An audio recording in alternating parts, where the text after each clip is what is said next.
కేటీఆర్ కానీ కేసీఆర్ కానీ ఒకటి వాళ్ళ హామీ ఇవ్వాలి, మేము భవిష్యత్తులో తప్పు చేసాం, ఇంతకుముందు మొన్న గతంలో తప్పు చేసాం, భవిష్యత్తులో వేరే పార్టీ ఎమ్మెల్యేని చేర్చుకోము, మేము చేసింది తప్పు అని చెంపలు వాయించుకోవాలి. ఇంత ఇంత దారుణంగా చేసినా బీఆర్ఎస్ మీద ఎందుకు సింపతి రావట్లేదంటే వాళ్ళు చేసిన తప్పులు వాళ్ళు వెంటాడుతున్నాయి. అప్పుడు వైఎస్ రాజశేఖర రెడ్డి వాళ్ళ ఎమ్మెల్యేలని 10 మందిని తీసుకొని తూర్పు జగ్గారెడ్డి, తర్వాత బండారు శారారాణి, మందడి సత్యనారాయణ రెడ్డి వాళ్ళందరినీ తీసుకొని 2 సంవత్సరాలు టైంపాస్ చేశారు. చేసిన తర్వాత 2014లో వీళ్ళు తలసాని శ్రీనివాస్ యాదవ్కు డైరెక్ట్గా మంత్రి పదవి ఇచ్చేశారు. సరే, మంత్రి పదవి ఇవ్వడం కాకుండా 12 మందిని టీడీపీలోంచి విలీనం చేసుకున్నారు.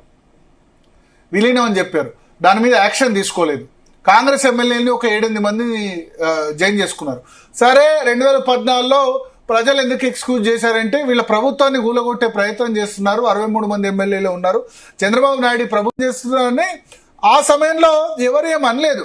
అది తప్పే, కానీ దానికో ఎక్స్క్యూజ్ ఉంది.